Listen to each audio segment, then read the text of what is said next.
No início do século XXI, jogar com um personagem gordinho e de bigode já era coisa do passado.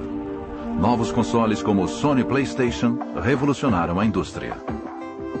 O poder computacional dos consoles modernos, seja o PlayStation ou o Xbox, é muitos megas superior aos primeiros videogames, como o Fliperama Pong.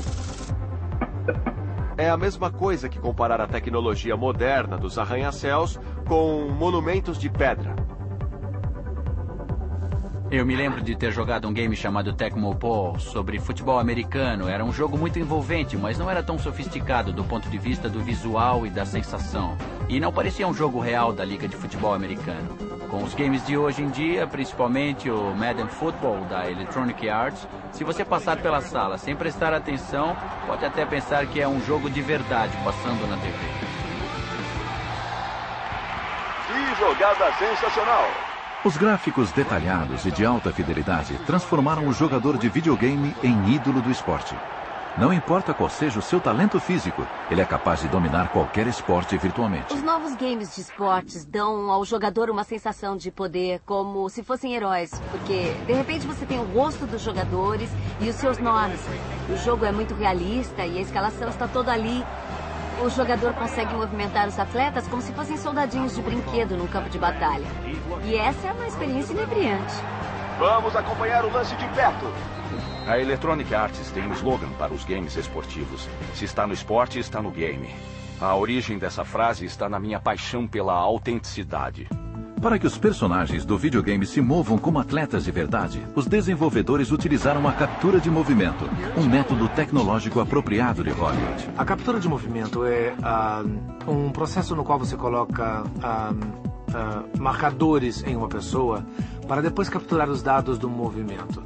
A técnica tem um resultado bastante realista e permite o movimento das articulações. Uma das coisas que acontece no basquete da vida real é que, para cada movimento, todo mundo na quadra reage de alguma maneira.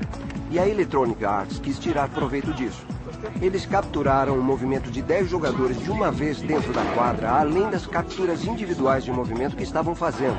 E quem joga percebe que faz uma diferença enorme. Quando você faz um pequeno movimento, todos os outros personagens reagem de alguma maneira. Você se sente realmente dentro do game.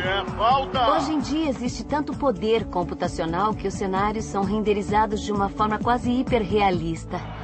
Dá para ver o globo ocular dos jogadores e uma série de detalhes que não aparecem na transmissão de jogos reais. No entanto, ao tentar criar grafismos mais realistas nos videogames, os heróis do esporte começaram a parecer mais mortos do que vivos. É um fenômeno que os tecnólogos chamam de Uncanny Valley, um termo que descreve a sensação de repulsa que as pessoas têm por robôs quase humanos ou de aparência estranha. É como a diferença entre um corpo vivo e um cadáver. A diferença entre um manequim e um ser humano. Quanto mais humano o gráfico parece, mais acentuada é essa diferença. Então podemos dizer que parece de plástico, parece mecânico, que não é real. Não temos este problema com personagens de desenho animado porque eles não são realistas. E quanto mais realista é a representação, fica mais evidente que são bonecos animados em vez de seres humanos. Sem emoção, mesmo os personagens com aparência mais realista não proporcionam ao jogador uma autêntica experiência humana. Se você não se comunicar com os personagens, pelo menos de uma maneira superficial, como é que vai poder se emocionar com eles?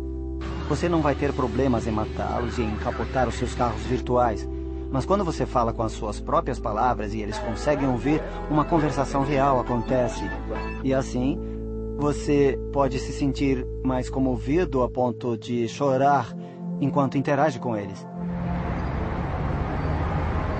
O modelo de perfeição de um game é a sua capacidade de fazer chorar. Mas tem gente que diz que só chora quando o game não funciona direito. Outros afirmam que já estão acostumados a chorar com videogames. Então o choro se tornou uma maneira simbólica de viver a experiência humana. Isso amplia o espectro do que um game é capaz de fazer, dos mundos que ele é capaz de trazer para dentro das nossas casas. No começo era difícil representar seres humanos, por isso os games mostravam alienígenas. Mas quando descobrimos como mostrar gente na telinha, começaram a aparecer mais games sobre seres humanos. Hoje em dia, o tipo de emoção que se busca envolve personagens de carne e osso parecidos com seres humanos reais. Esse é o próximo desafio da indústria. Até lá, talvez o fenômeno não precise necessariamente acontecer na tela. pode acontecer na imaginação do jogador. Era o que acontecia nos primeiros grafismos de baixa resolução ou nos games de aventuras em texto. Se os jogos são capazes ou não de fazer chorar, o videogame continua sendo uma mídia poderosa. Afinal, de que outra forma uma pessoa pode se tornar herói com o apertar de um botão?